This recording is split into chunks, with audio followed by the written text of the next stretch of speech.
Welcome to the IVM Podcast Network. Just to remind everybody that language usage and content that we provide here may be disturbing, disgusting, probably will be and should be. Words like bloody custard and words that rhyme with that may be featured. Actually will be featured. In fact, perhaps will only be featured. Just warning you.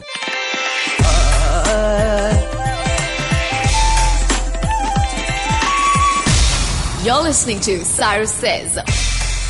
Today we meet Aastha Singh from Teach for India.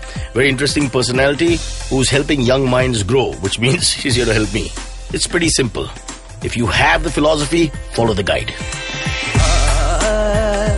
Cyrus says we have other shows too. You should check them out.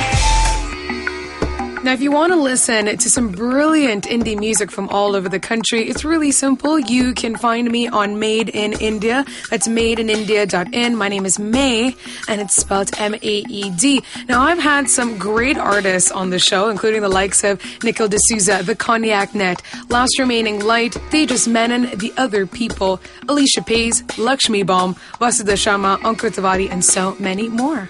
Now, if you want to subscribe, you can go to iTunes or Stitcher or your favorite podcast app, or you can find me on my website. That's madeinindia.in. That's M-A-E-D, or on Twitter and Facebook on Made in India.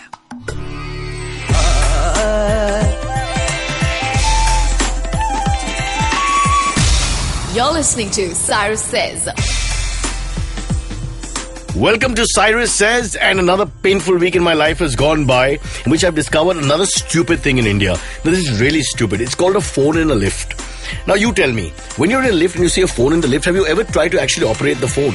It's pointless. I pick up the phones every time I go in lifts, in hotels, anywhere, and they are not connected to anything. If there's an emergency, it's just like a phone, like an instrument to look at and play with and bang your head with for a little while, or maybe, make musical sounds. But there is nothing that phone can do to help you. Please try. Immediately go to the closest lift which has a phone and start dialing people. I want to see who can come. You'll be able to dial the fire brigade, the ambulance, the person downstairs, your neighbor, a friend in Pakistan. I don't care. Just use that phone and prove to me the phone has more than ornamental value. The phone in a lift is a phony. It's called Cyrus Says. And that's what Cyrus says. All right, on Cyrus Says, we've got a very pretty young girl who's naturally appalled. She's here, takes to this fat old man with dyed hair. It's called colored, by the way. We don't say dyed anymore. Yeah, we won't say that. Yeah. What do you mean we don't say that? You're much younger.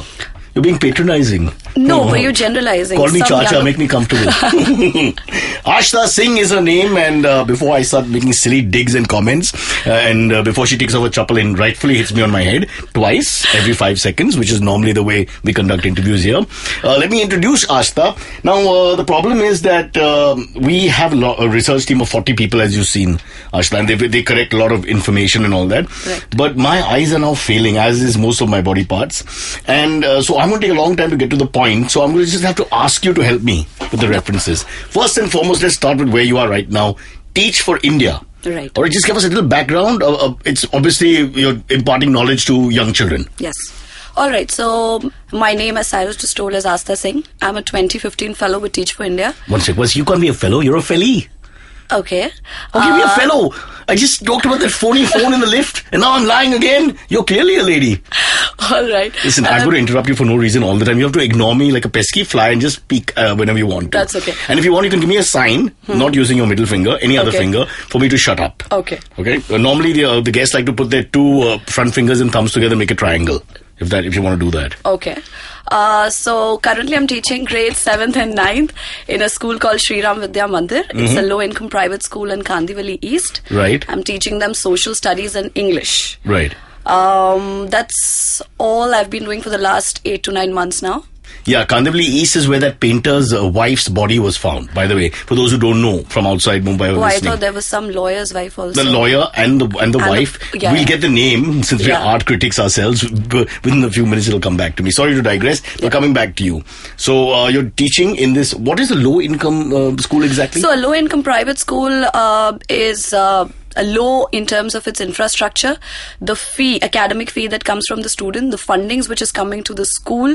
In terms of teachers, yes, they are under-resourced when it comes to the staff as well. That's pretty much what they're lacking on as of now. Those are what typically... But they have to pay for the education. They have to pay, of course. Since it's a private school, the students are paying an academic fee. pretty low as compared to the other private schools. But majorly, it's not only the academic fee, it's also about the resources which are lacking. The staff members, they don't have good trained teachers or B.Ed teachers for that matter. What's a B.Ed teacher? A B.Ed teacher is a well-trained teacher who's been officially trained in the curriculum that they need to deliver, versus teachers who just take up teaching because they've got nothing else to do. What do we call a tuition teacher charges 500 rupees per class? That's not one of these. Oh, no, that's not one of these. That's a super teacher. Yeah, that's that's not super teacher. Those are teachers making a lot of money. 500 rupees per class is a lot of money. It's a capitalist economy. You know, while you guys do social justified work, there's also the other end of the spectrum. People who make money in their professions. Right. So I'm not saying you're not not judging. to make money. I'm not judging. And at night, nobody knows this, but Aastha Singh moonlights as a tutor for really rich kids in Cuff Parade who can't even spell good in English. Yeah. No, again, ignore. Get back to the main thing. No, why I bring up income is I just want to specifically know, now we're talking about subjects which a lot of people have no idea about, because we only look at the bad sides of India, especially people like me. I'm always being cynical, and I think my generation is getting worse. So it's nice to see that some people are actually thinking about all this, and yet I think there's a dignity in letting people pay. You know, so the minimal thing that you're charging is also good, because it's something that, you know, cut your cloth according to your size. They can pay for it, and yet you're not killing them, you know. Right. It's not beyond their control. Right. So I think as far as the money part of it goes, we're lucky to have on date around 1,100 fellows, some of the brightest minds who have committed to the fellowship. 1,100 teachers? 1,100 fellows who are a part of the Teach for India network across 7 cities. And along with this, we also have around 1,050 alumni who are a part of our network. These are some of the people who've left their lucrative jobs, stepped into the fellowship to make a difference, to be the change that they want to see. And they left their lucrative job while they were still working actively, or as they retire? No, while they were working actively. It's like a Buddha moment. They sort of give up everything and say, let's do this. No, and I would say it's not exactly like they've come to give back to the society. They've come into the fellowship to develop as leaders. They are trying to transform the lives of their children, and in the process, they themselves are learning a lot of skills, getting to see the ground realities of our country, and they're taking away an experience and insights which are defining their lives beyond the classroom. So what you're saying is a positive reason for them to come there. They want to just grow spiritually, emotionally, and physically by coming to this place. I'm giving up my lucrative job, and I'm going to, oh, that's right, I don't have a lucrative job, so I can't do that. I wish I did. Sorry, cut that. That goes out, we go back. Just give us an idea of what this training is all about. I want to also understand fellow and teacher is not the same thing. Keep in mind, I'm 5 years old. So, keeping in mind, I'm sorry? That I'm a really young infant. I still drink milk from a human being. So basically, a fellow is essentially a teacher, but as Teach for India is a fellowship program, so we call our teachers as fellows. You get into the fellowship for a 2-year period, and as you talked about the training, so most of the people who get into the fellowship, whether working professionals or fresh college graduates, they do not usually have a typical teacher training background to them. There's a 5-week formal institute which is organized by Teach for India. It's a residential program. You are trained not only how to deliver the curriculum that the school designs for their students, you also learn how to deliver exposure and access to your students in your classroom, how to develop them on their values and mindsets. So that's how you get, so basically even if you're not from a B.Ed background or a teacher, this fellowship is open to anybody who's very passionate to make a change, to do something for their people, to eradicate educational inequity, one of the worst crises we are facing in our country today. Can you just say that again? To eradicate? Educational inequity. Okay, now what does that mean? So educational inequity means that, so for instance, I'll tell you, in our country, where we have, say, around 30% of our population below the age of 14 years. 12 million around people are joining the workforce. Some of them in North India are lying. They're not exactly. They say, I played a cricket tournament, they were all with big beards that's under 16. 2 of them had children. I'm just saying. Then? So, but in our country, I think educational inequity, to put it across, begins right from birth. Research shows that maybe around those children who are born in poor households. Disparity. Yes, that kind of disparity. So, children who are born in poor households, they learn around, 30 million fewer words to be precise by the time they reach the age of 3 years. And that disparity just gets, it manifests itself across the next 14 years of their learning. So, that means the income has a major role to play when it comes to the learning of these children. And that is exactly what we are targeting. But Aastha, I hate to interrupt, but my worry here is that poverty is all relative. Like, I grew up as a very poor person compared to the Birla family nearby, for example. So then... Right. So maybe, okay, so... Don't answer that. That's a stupid analogy. You're perfectly right with what you're saying. So let me understand. This is a little bit similar to, I don't want to bring race into it, but in America with the projects and stuff where they basically say that they need to give them a foot up because of the inequality for so many centuries. Right. Because it's almost in the DNA. The fact that they're underachievers, the fact that they can't, cope with the society's curriculum, or if I can use the word white society curriculum that is forced on them. Right. So that's the whole point why we don't call it educational equality, but educational inequity. That's because every child may not be at the same platform. They may be striving for the same things, but they may not have the same starting point. So we want every child to get what they deserve. What it takes for every child to be on a level playing ground, I would say. So we wouldn't say that we're trying to give equal kind of education to all the children. What we're trying to give is what is best suited for our children to be on a level playing field. So basically, whatever happens, try and bring them up so everybody's slightly more level. Exactly. Rather than say every education will be exactly the same. Yes, absolutely, yes. Okay, I understand. Of course, that's never really going to happen. But I want to ask you, I don't mean this cynically, I'm just saying. But can I ask you one more question? It's a very important one. I think people will be asking this as they listen. In Bengal, do we say fellow or do we say fellow? I've never been to Bengal. Damn you, Aastha. Play along, for God's sake. I've had a terrible education, so I can't cope with what you've done. Okay, now, it begs the question here that in India, because, people think about this when they come from abroad. You look at an Australian society or New Zealand or one of these smaller countries, Scandinavian societies. It's very homogeneous. Most people have an income, the middle class income will be like 85-90% of that whole, structure. Right. And so they have a similar life and a similar set of chances and a similar level sort of playing field. Right. And then, whatever happens, you do well, you don't do well. It's a lot to do with what you've done. Right. You can't blame systems and all that. But in India, is it fair to say that A, we have the caste system, B, we have poverty and this disparity in income, which is ridiculous. Then we have this ingrained in our bodies and heads that a watchman's son will remain a watchman. He can't get out of his caste trap or his job trap, so to speak. At Teach for India, what we believe is that every child has the potential to shine given the right opportunity. So, amidst all of this that we just talked about, like you just mentioned, whether it is inaccessibility to good quality education, whether it is a lack of good teachers, teacher training is missing, whatever be the reasons, I think across all these complex layers which are failing our education system, what we truly, truly lack is a strong leadership.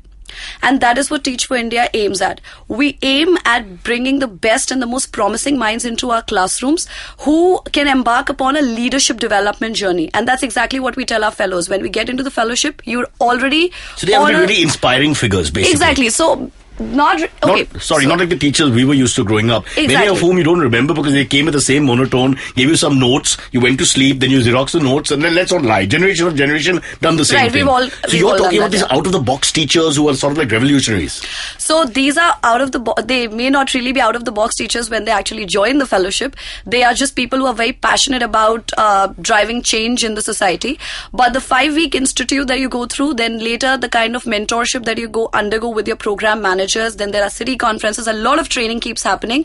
The kind of support which is needed is always out there, resources are there to deliver a kind of holistic education to your children in your classroom where they're not just confined to the textbook learning, the rote learning that most of us have been through. Correct.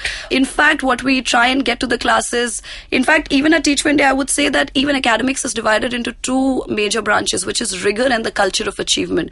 We try and measure the progress of each of our students on a student vision scale, which has been designed at Teach for India. So every child needs to develop not just on what they're learning and how much they're scoring, but also the kind of values and mindsets they are inculcating. So rigor is the typical formal education with marks? Not really. It's not really about the marks. And I don't mean marks on children. Rigor is when I say rigor, what we mean is the kind of content that the child can actually understand and comprehend. So basically, not all our children may have the same kind of comprehension skills. I've been saying this from the beginning, even in richer schools. Right. It's not fair. Yeah. So what we try and do is we try and see which child can be taken up to, on what level on the rigor when we are delivering a content. If there are children who are very, very promising and they're doing better than their counterparts counterparts in the class. We try and bring such customized stuff to the class so that those children are learning at par with the kind of potential they have. If there's a child who needs a little hand holding, namely we do me. That. So we do that. So Singh, sorry. Maybe. So if there are children because a lot of children in our classrooms are also suffering with a lot of learning disabilities. But could it, Aastha, sorry to interrupt, but could it also be low self-esteem? I feel, now when I'm thinking back to my own childhood, yes. that some guys just paying more attention, they get off the blocks faster, sometimes. Right. The other kid's not paying attention and he's not really, that's all, there's nothing more to it. Before you know it, X is doing much better because they're more interested and enthusiastic. Right. And the Y has got low self-esteem. People tease the person, you're really bad at maths, see, you can't get this right, that right. The teacher sort of turns against the child and treats them in a patronizing manner. And before you know it, it becomes ingrained that you're bad at maths in your subconscious and you're actually bad at maths. And that's my story, Aastha. That's my anguish. That's my pain. Till today, I use a calculator. And the thing is now I can't see, so I still don't have any answers. So what we do in our classrooms, to get over this kind of low self-esteem or children who can't really express what they're really interested in. So there's a practice we follow in our classroom which are called as learning circles. And during these learning circles, we try and make our classroom a safer space for every child to come forward and share anything that they're finding difficult. And basically what we try and inculcate is student for student. So where the teacher becomes a mere facilitator and there are students who are helping out their peers in the classroom.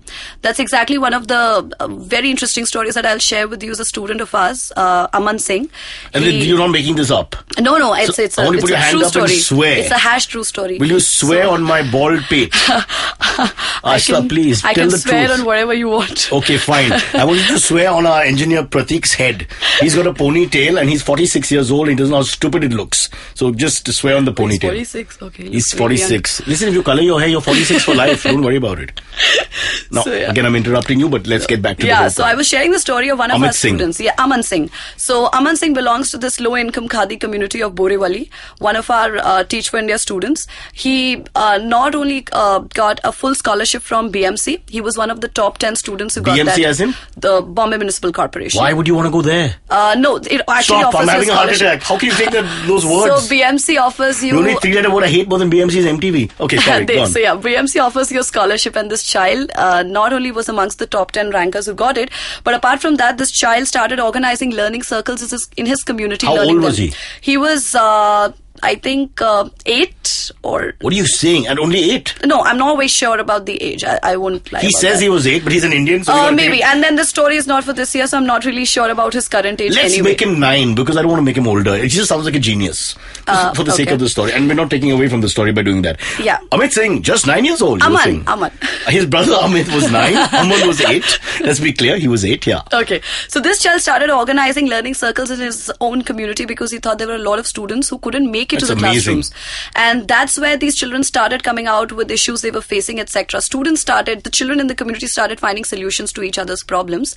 And these 9-year-olds. I'm not very sure about Aman's Just say age. yes, it sounds great. All right, I was going to keep saying amazing for the next half an hour. Okay, so he was 13 years old. 13 years old, but that's a lot. I mean, that's not bad. That's still very young. Yeah. And then these children in this community started improving upon their English and their critical thinking skills, even when they were not going to school. So that's the kind of culture we try and build in our classrooms, where teachers become mere facilitators and there's more independent learning and helping out with each other. Aastha, I want to ask you a question here, and that is, do you have children? No. Like, as in kids? No. Because that's why you like them so much. Now, I have children at home, and I have to tell you, and I'm not, showing disrespect here, because what you're doing is fantastic, and I don't even have the guts to even think about doing something like that. So really, morally, you're on a much superior ground. But I'm just thinking, if you have kids at home, you really wouldn't want to hang out with them again. You spend 2 hours with children every day, and as I have for the last 13 years, by the way. My son is 13, he's not Amit Singh. That's it. That's it. That's as much as you can take. You don't care after some time. No, but just to let you know, we have fellows coming for the fellowship program who have children, who have grandchildren, and they still love coming to our classrooms. But do they know they have grandchildren? Yes, they do. They do. Sometimes you block it out. God, more of that fellow. Yeah. So yeah, because when we are actually looking for fellows, age is no bar, the educational background and work experience is no bar. All we need is a passion to bring about a change. But fundamentally, I mean, going back to the Mandal Commission and everything else, and the Americans call it something else, where they try to level platforms and everything. Do you honestly think that just by inculcating a little bit of not level platform, giving them a chance basically to have a real education with inspiring figures, do you think that a person from a school in which you're teaching with low income group and a person from say the American school or the German school where they charge 10 lakhs a year and more, do you think they're on the same footing by the time they reach a college or 17, 18? I wouldn't say that. So basically what we are trying to do here in our classrooms is to, so we don't restrict ourselves to the school curriculum itself. We try and, so at times at Teach for India, we also have these teacher and student exchange programs where we go around, we observe what is going on in the classrooms of these high income schools, and we try and bring in the best of practices for those classrooms. Now, some of our students, for instance, I'll say, I'll give you the example of Priyanka Patil. Now, she was one of our students from Pune, and she went over, so she was also a part of the Maya musical which Teach for India organizes. The Maya musical? The Maya musical. Oh, nice. Maya's my daughter's name. Thank you. Great. So now, those are the kinds, so once she got an opportunity to see the kind of potential she held, we had a scholarship examination at UWC, Italy. And she was amongst the 120 students who were selected. She went on a full scholarship program over there. She's currently doing a higher studies over there. This is UWC World College? Yes. Wow. That's the kind of exposure we try and get for our students into their classrooms. Then there's another example I'll give you for Seema Kamble. She was also an Akansha student, Shaheen's first project before Teach for India. And she, after completing her education, after realizing the importance of, bringing about the kind of, offering the kind of opportunities that have come her way, she was actually offered a 100% scholarship MBA program in one of the very reputed colleges of Mumbai. She did not take that up. Instead, she chose to be a fellow, and post her fellowship right now, she's the academic head at 3 so she didn't do that and she became a fellow directly? No, she went through the selection process just like all of us fellows have, but she didn't take up the MBA program that would have offered her a very lucrative job. Instead, she decided she's going to go on for the fellowship, and post that she's currently the academic head at 3-1 Education Foundation. So okay, you're talking faster than me. Who's 3-1? Where's 3-1 coming from? So 3-1 is again an educational foundation, like an educational program that has come from Gaurav Singh. He's also an alum from Teach for India, and he's again started this project for underprivileged children, trying to get them. This is basically for the primary classes. She's the academic head, and she's working with 3-1 as of now.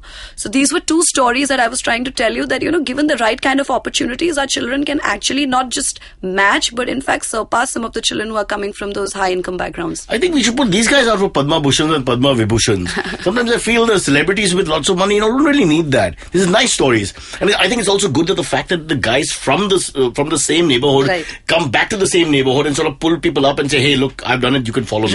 Right. I do the opposite. People in Malbahil where I live, they just avoid me. They're like, don't be like that guy. It's sad how life can be a paradox. I think we have to take a break right now. My friend Pratik with the ponytail has put his tongue into his nose. That's the signal he gives me. He's a facial acrobat. He can make his ears flutter like a bat, and he can make sounds with both his nostrils simultaneously. Different sounds, like one note from the right one and one note from the other. If you want in the break, I can let you listen.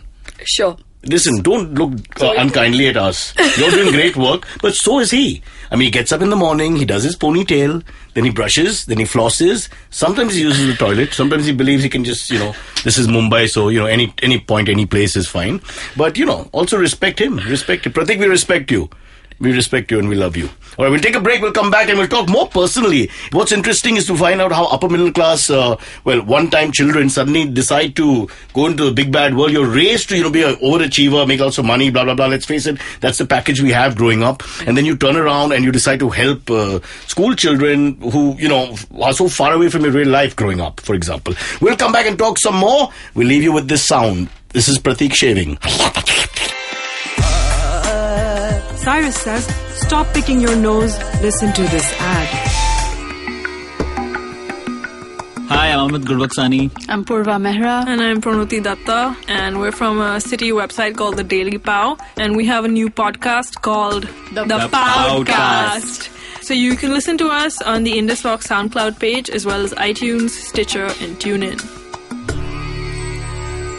Aastha, I think in this part of the show, welcome back, by the way, it's called Cyrus Says, you just keep talking because you actually speak faster than I do, and which is very rare. And I'll just keep using adjectives like, because you'll only be talking about the work you're doing, and I'll keep saying, great, good. I'll just, every 5 seconds, do you want to try that as an experiment?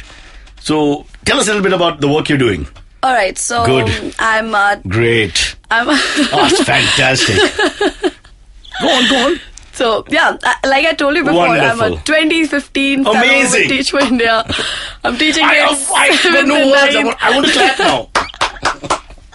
Okay, I'm just pulling your leg, Aastha. You don't have to humor me. Listen, jokes about wonderful work that you're doing, and that's why we want to get people like you on the podcast, because if not to inspire, just to let people know there are people who do this out there. I don't want to hit the middle class India in a bad way, but I think we are the most immune to other people. You know, we really grow up in glass bubbles, and I think we just think about ourselves, and it's almost something that's beyond our capacity now. So I want to know about your life, if you don't mind. And this doesn't mean about your 4 boyfriends when you were young, but you can throw that in too, just to make it, lighter. Where were you, where did you come from, and how did you land up here? And again, no disrespect, but it's just peculiar to see someone from our side of the street decide to, chuck that life of go-getter and go and actually help kids. Yeah, so before this, I completed my... You're embarrassed because I'm praising you? No. Then I'll talk. You do the amazing. You want to try it? Reverse it? I'll talk. I'm a great guy, Aastha. I'm a great guy. You got to say wonderful. So wonderful, amazing. Damn it. It's not working. Before I got into the fellowship, I had completed my engineering. I did my BTech in Information Technology from Pune. Post that... What could be more urban than that? Finished college, engineering, boom, you're in the rat race. And then, I landed up a job as a software engineer. Indian software engineer, kahan se aa gaya? I've never heard this story before.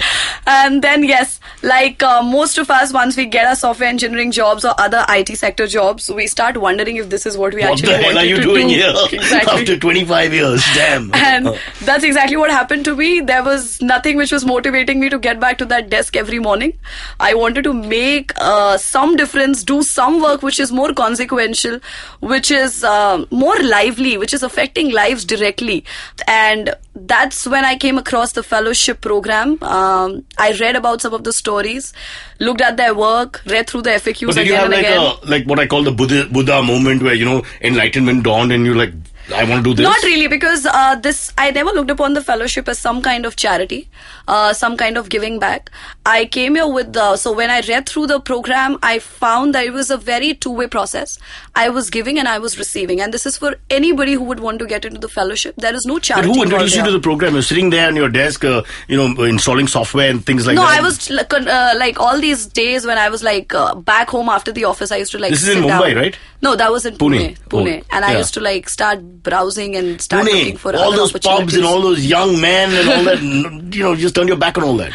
Right, and then 1 minute, awkward pause when I said men. I'm trying to get it out, but nothing. You right. Should be a diplomat, yeah. So I started looking for more. You went straight back to the story. You're not even going to the men thing. Okay, sorry. So, and yes, I was looking for opportunities in the educational sector because back in school, I'd always got into these kind of after school teaching. So you used to do a little bit of that? This. Yes, we used to. So because I was in a missionary school and there was a lot of working out the children, underprivileged children in my school also. So I used to enjoy teaching, but I never thought teaching would be a very challenging profession. I thought it's again a very mundane thing. And most of the people as I look upon teaching today is like when you don't land up any other job, you become a teacher. That was pretty much... May I interrupt? When I'm driving and some guy cuts me and abuses me, I'm trying to think of who would be his teacher. What a failure of a teacher. I mean, and it happens all the time. Everybody I meet a person who's selling me something in a shop and they're just so rude or not even paying attention. I'm like, who's his teacher? So I got to tell you, fingers are pointed at teachers. Teachers have a responsibility and they've just not done enough sometimes. Right. Except for the whiskey, of course, they're doing well. So when I was... Ignore Cyrus, carry on. When I was in college, that's also, again, this thought used to keep coming to my mind that maybe if things were taught to us in a more interesting way. I think so. I might have just stuck to my field. But no, we're selling this all wrong. Let's look back at what we're trying to do here. But then, yes, I started looking for opportunities in the educational sector. That's when I came across this fellowship. And that's when I realized that teaching could be as challenging as you want it to be, could be as consequential as you want it to be. What do you tell your parents? I'm just trying to think about family and friends and where you come from, thinking like, what the hell is she doing? Is it okay? No, so... Do they worry? So yeah, on a more personal note, I think I did engineering for them. No, you're not the only one. I took up the job for them, but then this was my call. I had to go forward with something that could motivate me every day. Of course. So did you get resistance from friends and the support staff? It's not really resistance, but of course there's a bit of surprise. That happens to a lot of us who join the fellowship or any other such initiative. It's not exactly resistance, but yes, people do not really know about the kind of work you're getting into. Singh, right? Your Punjabi family. Somebody must have cried. No, I'm a Rajput. Even worse. Somebody must have got really emotional. Somebody must have been shouting, No! But I think when you compare, so basically when you walk into your classroom, I think there are a lot of dilemmas that keep pondering you until you actually get into your institute, the 5-week institute, which is before you get into your classrooms. And once you're in the institute, you get to go to your summer schools, you get to see your first set of children. I think your conviction is so strong that all other noises just drown somewhere in the background. And can I ask another personal question? Is the money at all close to what you would have earned in your software job at the same time, parallel, if you had 2 lives? No. As of now, no. But then the fact is that when you get into the fellowship, money is never the consideration. Because had money been the consideration, there are a lot of international and high premium That's because you're not feeding the kids you teach. I feed the kids I don't teach. And let me tell you, I have to keep earning. I have to do all kinds of work. I even do saaf-safai in people's houses when I'm free. I just have to do things just to earn money. So I think even if that's the consideration, post your fellowship, there's a whole wide range of opportunities. I love the way you're ignoring me. You're like a relative in my house. I just talk, they don't listen, they carry on with their conversation. Yeah. So yeah, post your fellowship, you can get back to whichever sector you find interesting, because we have fellows who, like, around 57% of them stick with the educational sector, while others are part of the larger ecosystem which supports this sector. So when you support the sector, you hold a job in mainstream finance or whatever, and you still do it. Right, so you can still, so maybe not directly, but maybe whatever. So people get back to CSR, people get into their jobs as lawyers, right, as entrepreneurs, pro bono corporate staff leaders. And things like that, yeah. Exactly. So you may be a part of the educational sector directly or indirectly. How can an out-of-work actor, podcaster help? I mean, what can we do? So right now what you're doing... leaving our jobs, have to right now what you're doing is actually a big help. You're helping us get our message across to people who don't know what we're doing. You think so? I've just made silly comments from start to finish. I want to go back to doing the amazing, wonderful game with you for 5 minutes. But no, what you're doing is a great help. Amazing. Wonderful.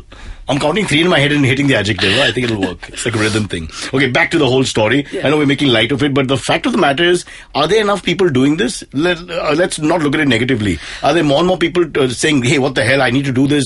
This country needs to grow in all directions. Yes. Yeah, we're very hopeful because 2009, when we had our first cohort, we got around 1,200 applications. And right now for the 2016-18 cohort, we have around 13,500 applicants there.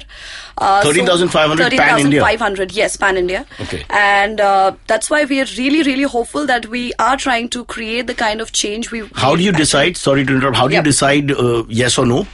So it's very, very, I would say... They put money in the envelope and send it and say, no. Hey man, that was such a good system. Worked till the 80s. We have a thorough process to choose our applicants. So it's a check, is it? Yes, there are a lot of checks in the process. Yeah.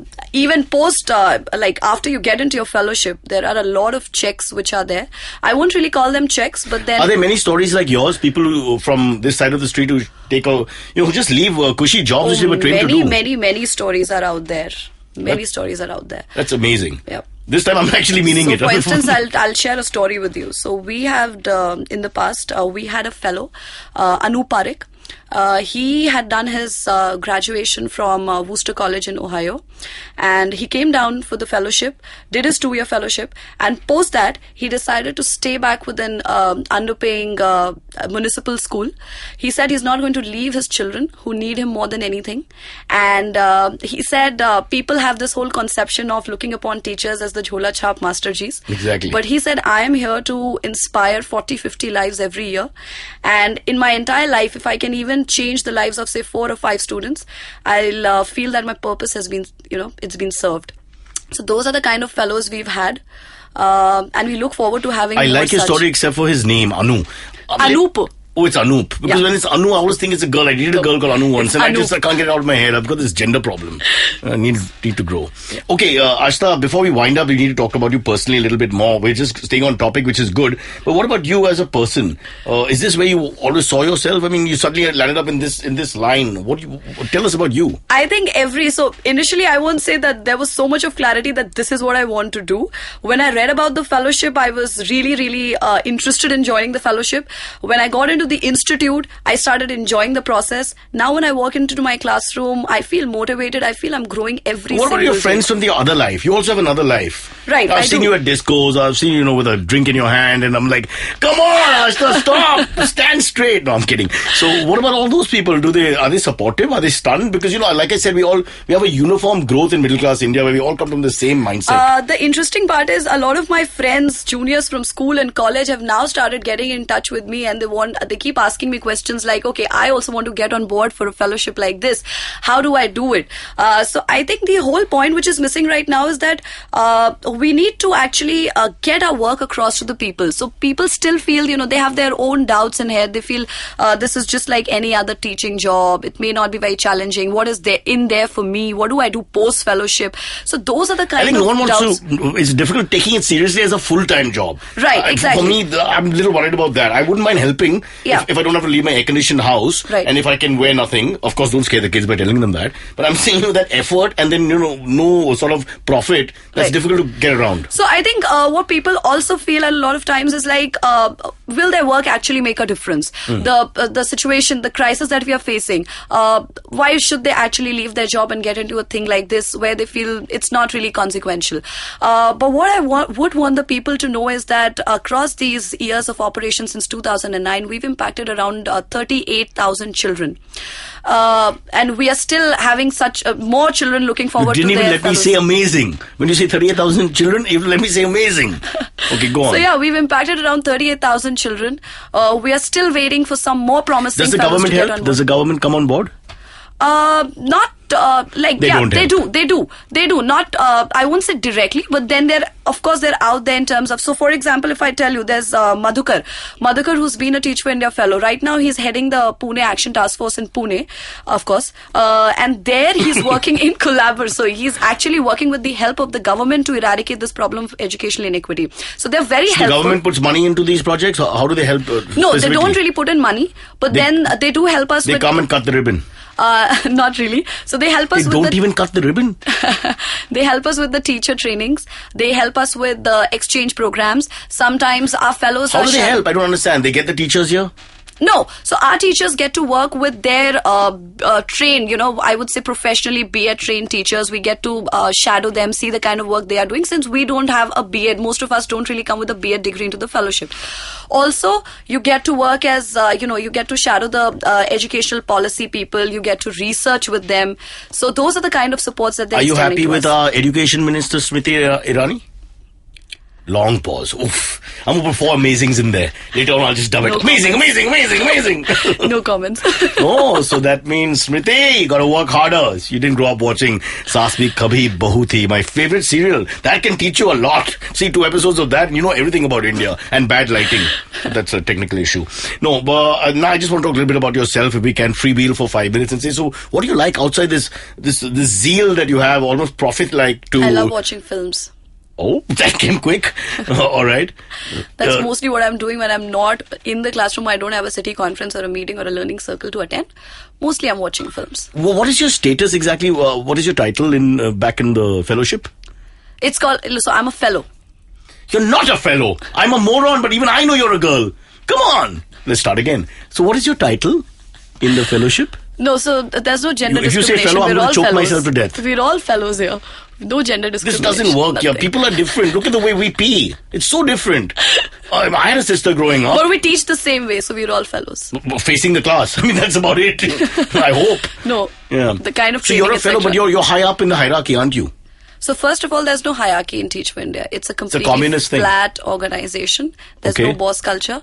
One of the best parts about working with Teach for So who India do you is the answer work to? What do culture. you mean there's no boss culture? So we don't really answer to anybody. We basically, so Teach for India works on the principle of intrinsic motivation. You're answerable to yourself. Integrity. You have a program manager who is like a mentor. Nobody appraises the situation? They do.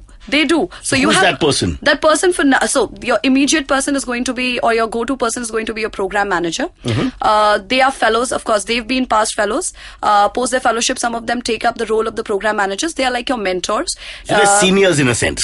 In a sense, yes. In terms But of their nobody bosses experience. over anybody. It's more Nobody like a bosses over. cooperative. Yes, but in terms of their experience and insights, yes. It's they're like our senior. milk societies. Like Anand in Gujarat. It's a cooperative where nobody, it didn't work. After some time they beat each other with the milk bottles. But the idea was good. Don't laugh. I'm just the wrong person to push for this. Alright. No, but before we wind up, I do want to know a few other things. Yeah. So, what about your personal life? Are you dating someone? Tell us a little bit about that. No, I'm not dating anyone. And if you're not comfortable, put your hand up and just wave. No, I'm frantically. not dating anyone. Yeah. Now, I just want to know how a boy would react if he knows you're in this kind of line. Do they get turned on because, you've got this sort of Florence Nightingale glow, or do they get like, God, who's this woman? What is she doing? No, I'm not really sure how they're going to react since I've not really had an encounter with any guy for that matter. You stopped dating because you work with kids? No, I stopped so dating. So you know way the back. problem. Oh, God. I appreciate that. Yeah. So I stopped dating way back. Really? But you're a young girl. You've given up on men. That's it? No, I've not given up on men, but I've given up on dating for now. So not now, actually. Okay, now I'm very confused. I was confused throughout the interview, but now I'm really confused. So you've given up on dating, but you've not given up on men. But if you don't date, then the correlation with the men doesn't really exist. No, so yeah, dating is not really... You make up men in your head. No, I don't. Tell me everything. I'm here to listen.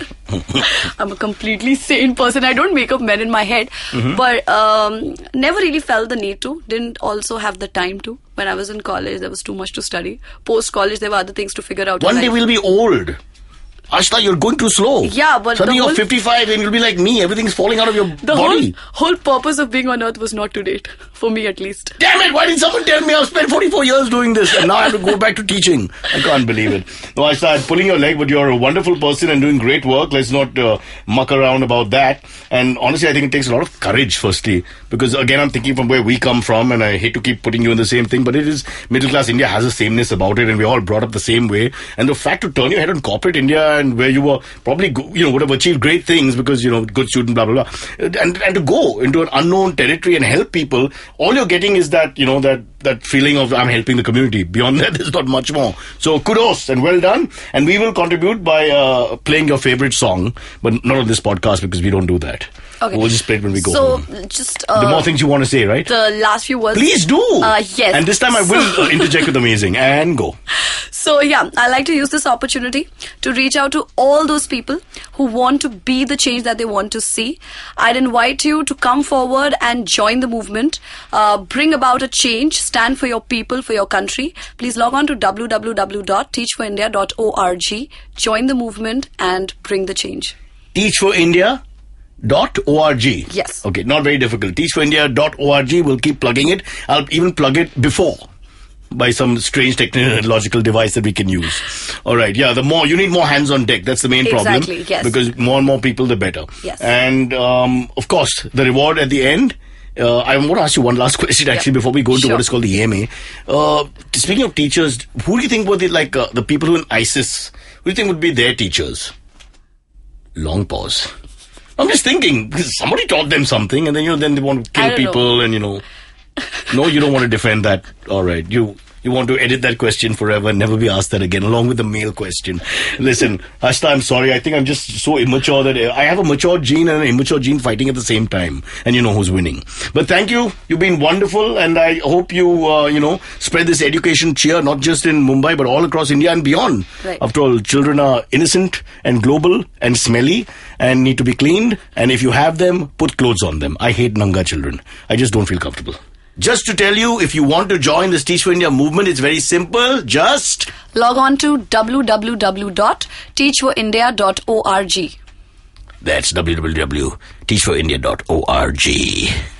Time for the AMA, and we invite The one and only Amit Doshi or May, depending on who reaches first. Cyrus says, ask me anything. If you want Cyrus to answer your questions on air, send an email to whatcyrussays@gmail.com. If you send us a link to a sound file on SoundCloud, we'll even play you asking the question in your own voice. And that's what Cyrus says. All right, here on the EMA, we're still with Aastha Singh from Teach for India, who's, well, she's not going to be able to teach us anything. We're giving up on India. But I have May's phone with me, and I'm checking all her profiles, and erotic stuff goes. Erotic stuff. Aastha, you have to take part in answering these questions. They're very serious questions. They may change Indian policy on many things. Yes, Amit. Okay, so the first question is actually the not Indian policy whatsoever. What do you think of Bernie Sanders and Donald Trump winning New Hampshire? How does that affect Well, that's India? two different things altogether, because Donald Trump lost the last round in Iowa, comes back in Hampshire, but he was supposed to easily win. Yeah, he should. The big thing is that Sanders' momentum, now, I don't know American politics that well, but his momentum seems to be hitting the right, in anything, in sport, when you hit the right time in a tournament, so he seems to be hitting the right time, gathering momentum. He does, I think. And younger and younger voters. And if you look at Bernie Sanders, he's 1,500 years old, if anything, so amazing.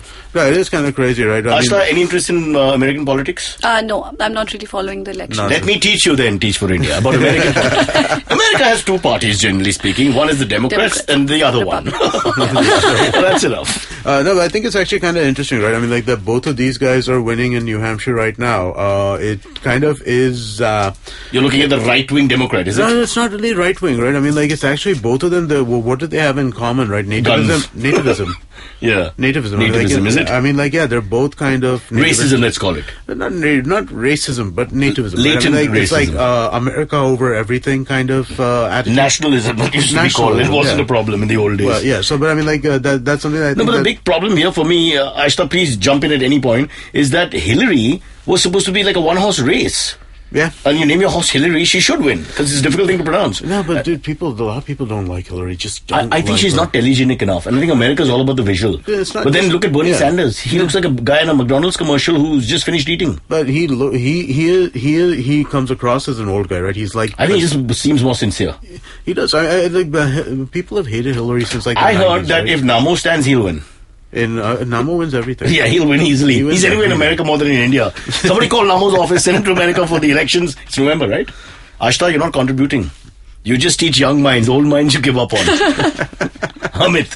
All right, the second question is, what do you think of the reinstatement of R.K. Pachauri? And the Well, he's not exactly reinstated. What they've done is they've just given him a sidebar, so to speak. They've given him a sort of position while this matter is pending. So, I don't know if you're going to believe it. Now, one second. I don't want any big bats here. If you're going to talk about innocent until proven guilty, then I suppose anybody who is under trial or investigation is innocent till there's a proper verdict through the appellate system. That is so fair. having said that, if that is how we... This is purely philosophy, not the exact case, and please don't, I'm just saying that if that's the way it works, then until and unless the guy is completely convicted of whatever, through the appellate system, in the final Supreme Court, if he has the money and ability to go there, only then I think can you take action. I just feel that you're innocent until proven guilty. It's the Japanese way. Not really, I just like to say Japan. Aastha, say something. You talked so much when I was talking to you, and now you're just quiet. She won't let me speak, Amit. Where this whole, she just lectured me. I feel like a kid in one of those schools. Get on talking. Of course, now I have certain life skills which will allow me to get a job, but that's different. Well, what do you think about this, the Pachauri thing? Have you heard of this? No, I haven't. Basically, Pachauri is this very big environmentalist who's won all kinds of awards and feted across. We've worked with him on the Greenathons for NDTV many times. I've met him. A sophisticated man, speaks really well, well-read. He's got a great body of work, known internationally in the environmental community. But apparently was, chasing or harassing, one girl for sure and perhaps more. So they've, and she's filed a case, blah, blah, blah, and he was caught and put in and this and that. But while the thing is going, while the whole trial is going on, I'm just saying that until you convict someone, they're innocent. Makes sense. So are they treating him otherwise? Well, they say, how can he be on the board and do all, how can he have a normal life? Okay, while he's... but then not letting him have a normal life is actually treating him as one who's guilty.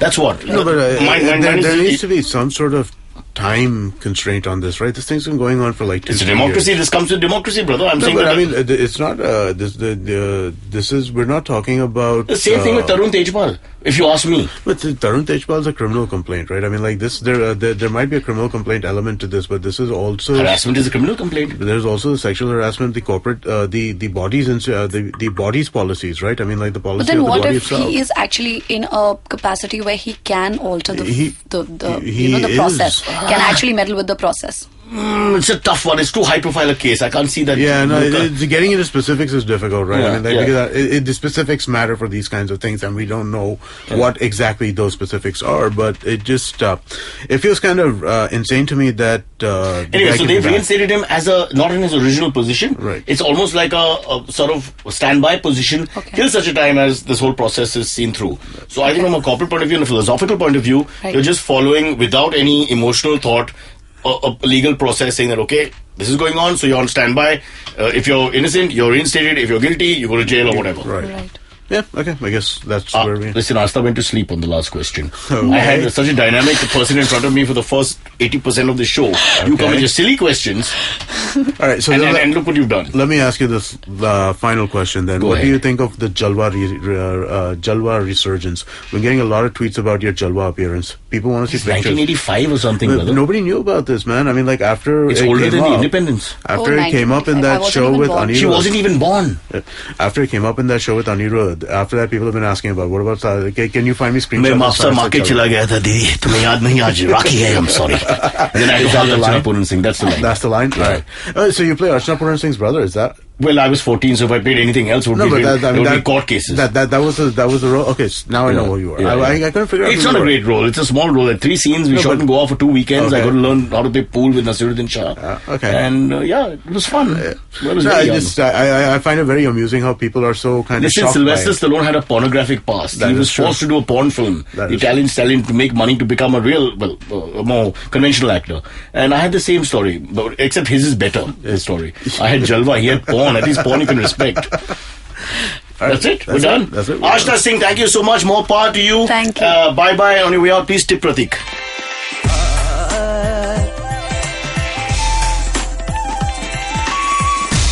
You're listening to Cyrus Says. All views and opinions expressed on this show are not necessarily the views and opinions of the Indus Vox Media Network or any of our show advertisers or sponsors. No animals were harmed in the making of this podcast, obviously. All right, time to look at the podcast, P-A-O-D-C-A-S-T. It's, we have to push the pun from time to time because it's an audio medium. We can't write it for you. Hosted by the dailypow.com's Purva Mehra, Pranoti Datta and Amit Gurbaksani. The podcast is your fortnightly lowdown on Mumbai's food and culture scenes. Plus, if you pay them money, they'll talk about your family and other animals. Listen on IBMpodcast.com.